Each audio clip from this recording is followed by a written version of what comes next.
A Japanese American girl's life is changed forever when her family moves to Georgia. I discuss this and more on today's episode.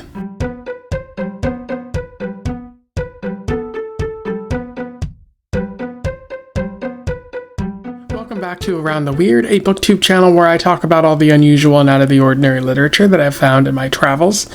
Today, I want to talk about a book that I read, a book that is about Japanese American citizens and Georgia and Sisterhood. I am referring to Georiga by Cynthia Kadohata, which was published in 2004. For those who don't know, Cynthia Kadohata is a Japanese American writer who has been writing for the past 20 plus years. She primarily writes young adult fiction, which focuses on Japanese or Japanese American individuals, which you see in this book, as well as some of the other ones she wrote subsequently. Based largely upon her own life or the life of her parents or just experiences that she might have heard about. And she's won a number of awards for her work, including the Newbery Medal, which is what this book won. It's primarily the reason that I'm talking about this book, but also I remember seeing this in high school and just never checking it out because it didn't really look that interesting. The cover looks kind of bland, I would say, not indicating that it's bad, but it doesn't exactly draw the eye and get you really interested in this. Also, I probably wouldn't have found it very interesting in middle school or high school or whenever I was reading. But now, I'm quite different. I'm exploring around the weird, so that's what I'm doing here. But I do think, a spoiler alert, this is a very good book, and I'm definitely going to be exploring more of Kadohata's other writing because this one has left me wanting a little bit more. I should also point out that I checked this out from my local library. Don't forget to patronize your local libraries. They might have some interesting Newbery Medal winners. Also, I will be spoiling this because it's kind of older than 20 years at this point. So if you're interested in actually reading the book and learning more about it on your own, definitely do that and then come back to the video and be sure to check it out so that we can have a discussion or something like that. But without further ado, let's talk about Georiga. I will do a summary, a little bit of analysis, and we'll move on from there. So Georiga focuses primarily on Katie as well as her sister Lynn, a little bit, but mostly on Katie. They are both Japanese American sisters who live in Iowa. They're very close together, very happy with their life in Iowa, and they look out for one another. And Lynn tries to make Katie feel included. Lynn is older than Katie. At the beginning of the story, the family is interested in owning a house one day. But they can't make enough money in Iowa, so they decide to, at the behest of their father's brother, the uncle of the family, they are persuaded to move to Georgia, which the girls are sad about, but they eventually get used to. Lynn starts high school, does pretty well for herself, is really getting really good grades and makes some friends. And then later, Katie starts the first grade. But Lynn warns her about potential racism and people not wanting to be friends with her because she is different. There's only about 30 or so Japanese families in this town, so they're the minority there, and people view them with suspicion, especially because it's the rural South or the South in general. So Katie has to think about that. Although she does talk to some people, it's just not the same. It should also be noted that her parents work long hours at a chicken plant of some sort. They work at a hatchery, and then they also debone chicken and do all kinds of stuff like that, which both factories seem to be owned by Mr. Linden, who is a wealthy man in the area and also doesn't seem to be paying the workers what they deserve. A short while later, the family welcomes a new child into the world, a boy named Samson, although Katie calls him Sam throughout the story. Lynn also makes a new friend and a popular girl named Amber. They frequently talk about boys, and Katie feels like she's being pushed out of Lynn's life because of that, but Lynn also makes an effort to include her still.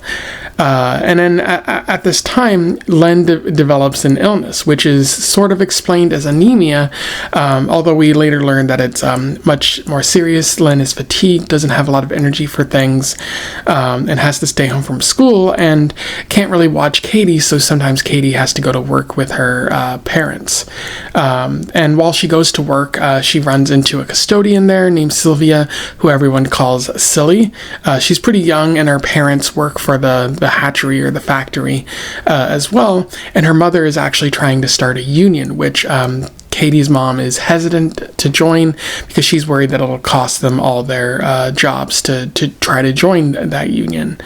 And then we see that Amber is no longer friends with Lynn, which upsets Lynn, but Katie's secretly happy because that means she'll have more time with Lynn.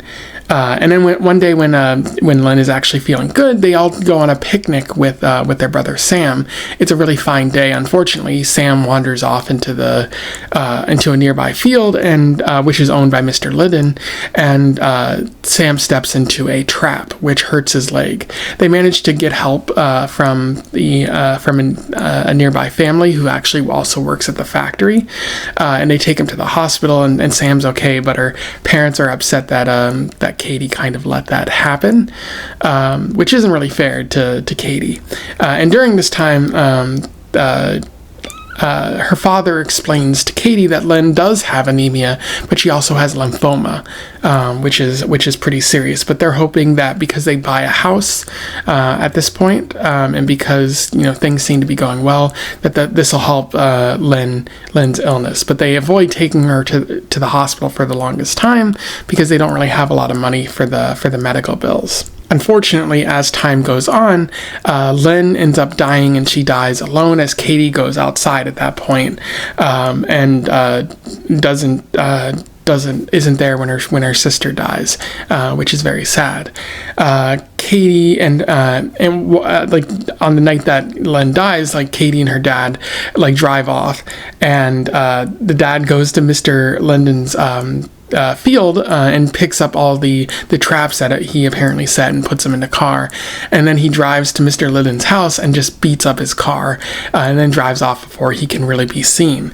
When the police stop him, her father explains that they're just going to get some tacos, and Katie says, "My sister died," and the cop's like, "Okay, I'll let you guys go." So they don't get caught for what happened there. At this point, there's mourning, there's a funeral. The family and the wider Asian community, Japanese community in this city, in this town, pays their respects to Lynn, and Katie delivers a speech, but she forgets to share a personal story that she was supposed to share. And she talks to her uncle about how she feels somewhat responsible, but her uncle assures her it's not her fault. And then a short while later, her father takes her to Mr. Liddon's and apologizes to Mr. Liddon for beating up the car, saying it's his fault. And her father gets fired, but Katie realizes that it's important to apologize even if there's negative actions that will take place as a result of it. And then as the story comes to a close, like her father gets a job somewhere else nearby, so things are pretty good there. And then they decide to take a vacation, and Katie says they should go to California because that's where Lynn wanted to go when she was old enough. And then they go and see the Pacific Ocean, and they feel a better connection to Lynn as a result, and that's where the story ends there. In terms of analysis, boy howdy, what a story. This it starts off pretty slow, but it does pick up, and I think it's obvious in the direction that it's heading. Mainly, I think that I probably wouldn't have thought of that when I was a teenager because I hadn't read enough stories, but now I've read enough stories, and I kind of understood the what was going to take place in this story. But that's more me just knowing things than the story being really all that predictable. Although you could argue that maybe it is. I don't think that's a point away from the story, though. I do think one of the themes that Kadohata is talking about is that of sisterhood and in the larger scope of family. Kadohata places a big focus on Katie and Lynn's relationship. It's very tight.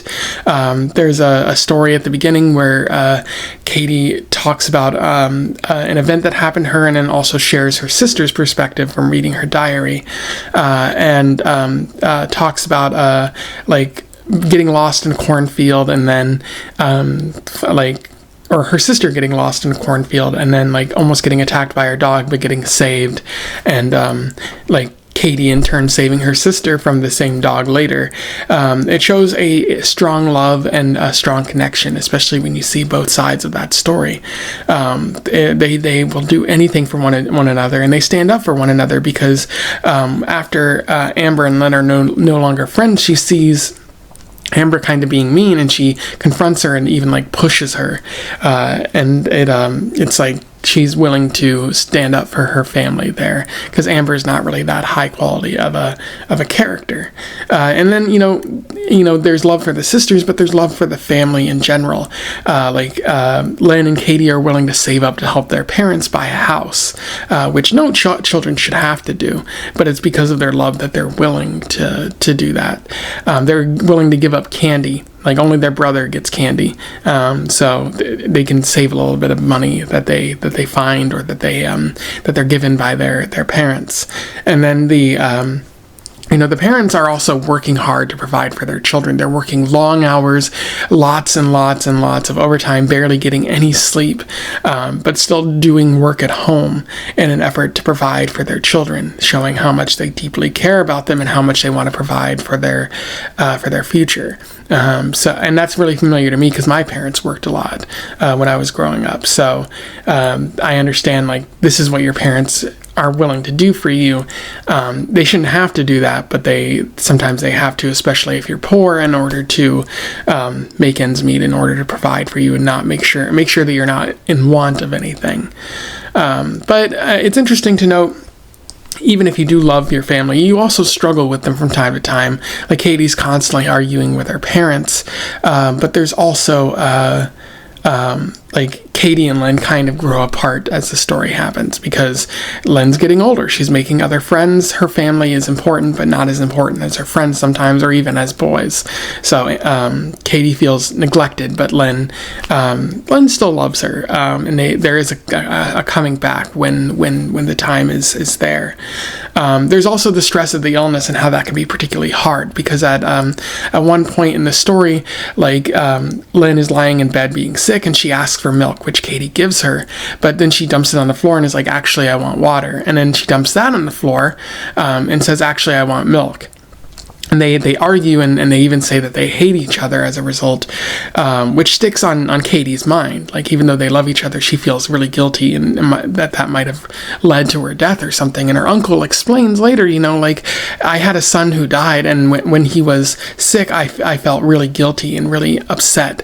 But I did, like, just because I felt that doesn't mean the love isn't there.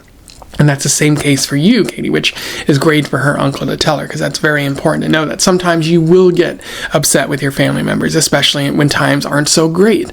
But that love is still probably there, if it deserves to be there, because sometimes parents can be jerks and family can be jerks. But I think Kadohata is arguing, sometimes you might get angry with people. That doesn't mean the love isn't valid, and that doesn't mean that it's wrong. Like your feelings are wrong. Like your behavior might be wrong sometimes, but your feelings are just your feelings. You just experience them and try to move on.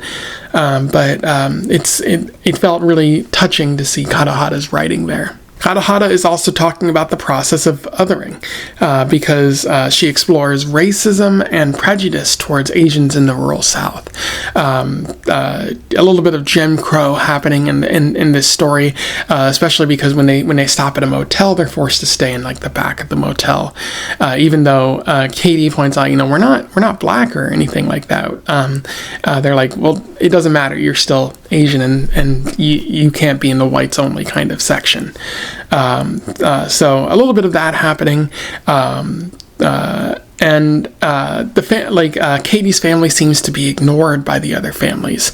They're looked down upon, or nobody talks to them because you stay separate from the different races, especially because the story takes place in the 50s or the 60s, if I'm recalling correctly.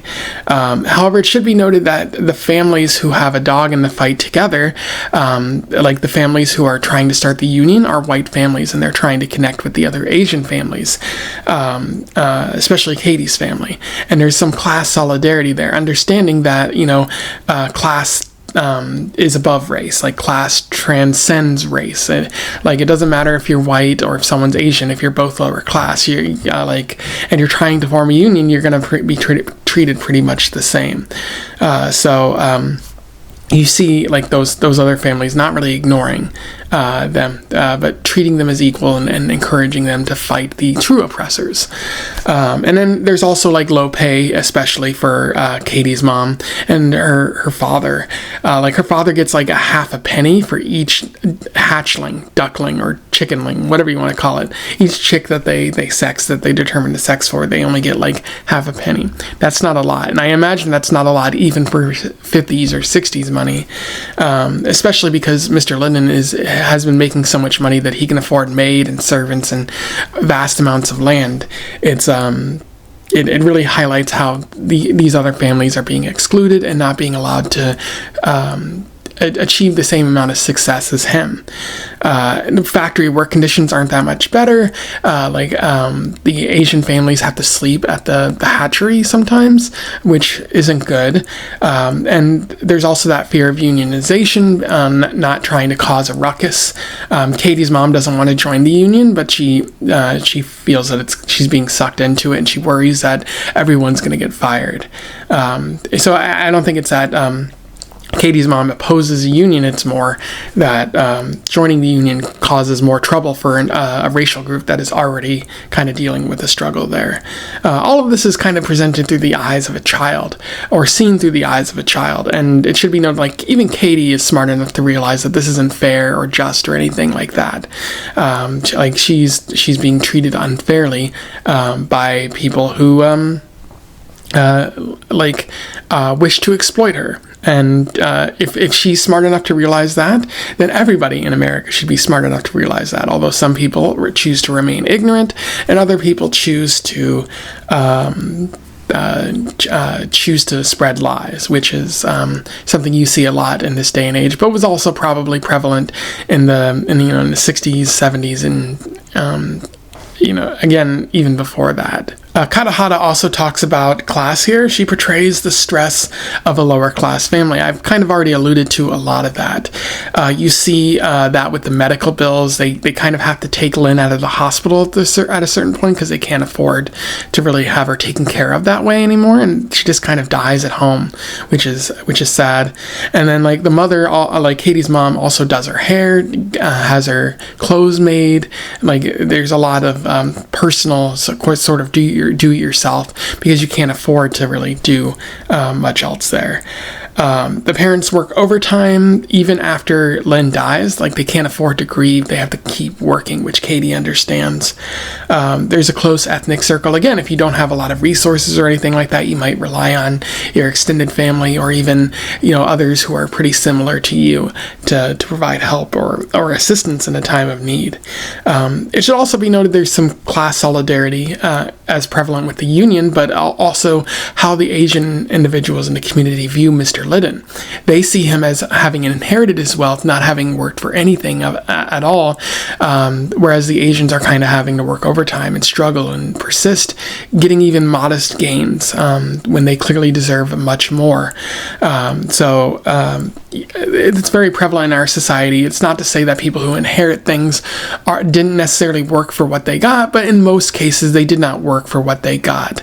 The Trumps in particular. Donald Trump got $1 million from his father, and he didn't work for his empire, and in fact without the help from the government and other factors, he would have, he would have floundered a while ago. So there's this mindset to pick yourself up by your bootstraps, which I think Mr. Liddon kind of subscribes to, even though that's not how the world actually works. There's a lot of elements of class in the story. Without Kadohata directly saying it, you still get that vibe from this story. There are other good elements of the story, including the use of the diary in this story, because Katie mentions it several times, and she mentions that it's her sister's diary, and so that gets you thinking, like, why would she be reading her sister's diary? Because usually that's kind of private, but you're kind of guessing, something bad must have happened to her sister. I guess you could see it as kind of foreshadowing there, not strong foreshadowing, but just kind of hinting that things are not going to turn out well for Lynn, unfortunately. I also think the writing is oddly poetic at times. Like, it's not particularly complex. You can tell this is written for young adults, not meant to be too challenging, but also meant to present some interesting ideas. And there's an interesting quote that I would like to read to you from this. I watched a swatch of the sky turn red. The red spread like blood in the sea. Red, red, red, and then less and less red until there was only blue left. And that's just a really interesting quote because it feels sort of like an omen, because on the very next page you hear, or even on the same page you hear, Lynn has died. It could be like Katie sort of knowing what's coming, knowing the bad, or seeing like an omen in the sky, or even like she already knows what's happened to Lynn, but it's more of what's going on in the state of her mind. So I do think you see a little bit of that writing throughout, so I have to get Kadohata credit, and I do think her writing is it's a real tearjerker at times. Like once I got to the part where Lynn died, I really felt like there had been an established connection between the sisters and really good characterization of the two, and so it touched me, and I cried as a result, which I feel is like the goal of any writing, the goal of any art, is to have an emotional reaction to it. Of course, there are some problems with this story. One specifically being, I do think the last third of the book could have been a little bit longer, could have been a little bit more fleshed out, because it does feel like Lynn dies, and then immediately moves into the mourning period, which isn't really fleshed out there as well. And then it just sort of moves on to where the family has sort of moved on, the kind of epilogue there where they're going off to California. I do think it could have been longer. You could have made the entire story a little bit longer and fleshed ideas out and created something even more solid, even more alluring, I would think. This doesn't necessarily hurt the story, and I guess I just want more of the story because I was really attached to it. But I guess my one complaint is just make the last third of it a little bit longer, a little bit more fleshed out to really dig into the ideas that you've already touched upon. And the last thing I'll talk about is the Newbery Medal. I love talking about a young adult fiction, so we can talk about what ideas are sent to children. I do think the ideas presented here are fascinating, talking about class a little bit, talking about othering, talking about sisterhood and family and those kinds of ideas. And there's that question of whether or not it deserves the Newbery. And I do think that it does. I've read a couple of books where I was like, this one, the Newbery, it certainly didn't feel like it deserved to be on a finalist list or even the winner. Then there's like A Wish in the Dark by Christine Soontornvat, and this, which feel absolutely spectacular. They feel like it feels like the author knew what they wanted to say and treated their readers like adults, treated them like they were capable of understanding such an idea, because it's always important to talk about loss, especially for children who might experience that in their young lives. I do think it was deserving of the Newbery, although many people argue the Newbery isn't really that great, that the selection process is kind of flawed, but regardless or of whether it deserves it or not, it's still a high-quality book that is worth your attention. Anyway, those are my thoughts on Georiga by Cynthia Kadohata. I talked a little bit about this book. I do think there's much more that could have been explored, including the title, Georiga, meaning glittering, and you could sort of talk about how that applies to Lynn's life, or just the idea of glittering in the world and whatnot. But I'll let you kind of sort of explore that on your own. If you have anything to say about this book, or you want to simply talk about my review, let me know in the comments below. I would love to hear from you. Otherwise, don't forget to like, share, and subscribe so that more people can find out about this book or this author if they don't already know. I know for certain that I'm probably going to be talking, or I might put a Kadohata book on my 2026 TBR, because this was so great, because I enjoyed this so much. But without further ado, I wish you the best of luck in your weird and Georgia-based travels. Farewell.